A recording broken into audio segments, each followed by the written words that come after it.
The people who live here say there needs to be more than just a stop sign. If you look to your right, the view is blocked, and if you look to your left, there's normally cars parked and plants. Folks say they literally have to inch into the intersection to see if anyone's coming. This is the building in question. Hillview says they already know they want to make this half expanded room for their police department. As for this half, they're hoping to make it a resource center, not a homeless shelter. The parents of a 16-year-old girl reported her missing on Tuesday in North Carolina. 2 days later, several state lines crossed. She was on I-75 going southbound. Then another driver saw her make this hand signal from the passenger seat of a silver Toyota. The Laurel County Sheriff's Department says that might have saved her life. We stopped by the facility a little bit after 5 o'clock on Monday, and it's noticeably cooler. It just rained, there's still some droplets on the grass, and inmates are probably feeling some of that relief, but rain is by no means a permanent solution. Now, there are a lot of questions. Who did this? Why? When did it happen? These cameras could hold the answers. Meet 5-year-old Lamaya Irv. I should be able to dance, sing, do gymnastics, do all fun things like other kids. Instead, she hasn't been able to even walk since September 9th. All of a sudden I heard this zoom. When a speeding car turned the corner from Chestnut to 23rd. We know somebody going through this alley. Woo, that sound right there is no good. First thing I thought was Maya. So I jumped up and I looked over, and my baby is laying over here against the curb. I didn't know if she was gonna live or die. The family is frustrated, not just because the driver got away, but they took extra steps to avoid a problem like this. We're not done with it. We just keep adding to it as much as possible. They built what they call a backyard oasis earlier this year to keep Maya and her neighbors off the street. We put this playground here so she could be safe. To keep them out of the street so they won't get hit. They won't get in no trouble. And this story of being hit by a fleeing driver is common.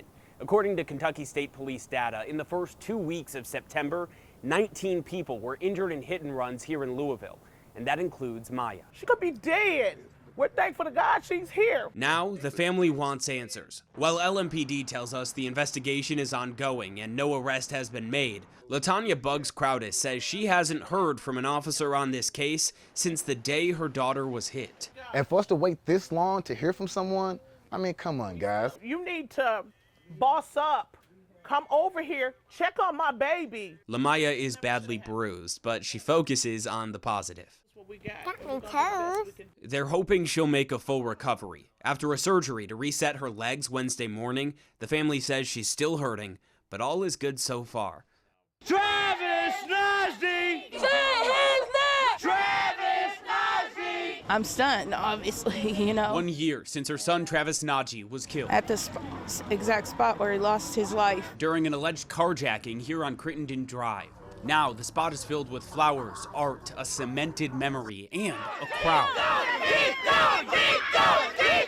It hurts, you know, but I'm grateful for the community here. Once strangers, now a sort of extended family, bonding together Black Lives Matter! through protest. Yeah, put your fist in there. Taking a moment from the movement to honor a lost friend and each other. We must love and support one another. We must love and support one another! I didn't know Travis as strongly as most did in this line, but I definitely felt his energy, which is why I'm proud to be here in this caravan. I think that's one of the important facets of it. And then they were gone. A caravan through the streets of Louisville to Jefferson Square, once the heart of protest. Keep going! Keep going! Chanting in Travis's name. Travis was the glue, not only in his family, but to his friends, just everybody in his life.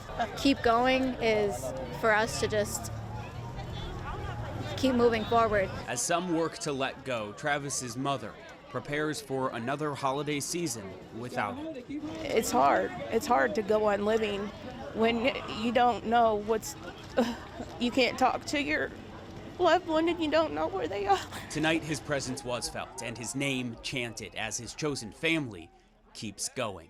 We know it for the scandal, the neon signs, the X rating, but some have a much more PG memory of this place their families built.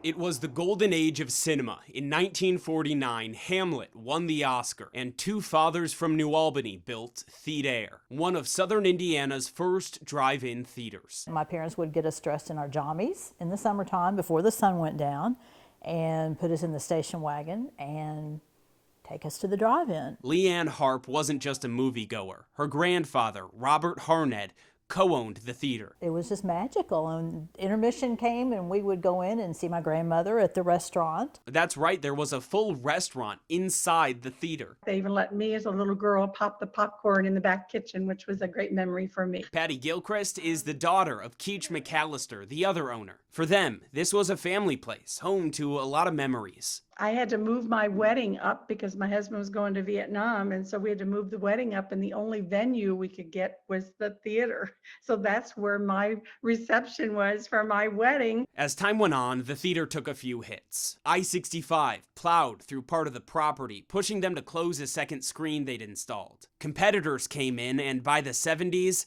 Leanne says the families sold Theater to another drive-in company that turned around and sold it again. And before we knew it, we're talking maybe a year, maybe not even that long, it turned into Theater X. Theater X became a drive-in for adult movies. They even had to put panels up to block the view from I-65.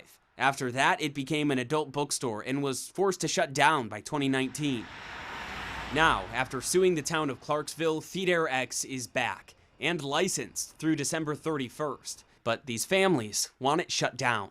I am mortified. Horrified and heartbroken, and to this day it still hurts. Such a priceless piece of our family history was destroyed by something so indecent. From a golden age to a red one, Theater X lives on until the next challenge in court, which could be the new fight in 2022. In Clarksville, Tom Lally, WHAS 11 News, on your side.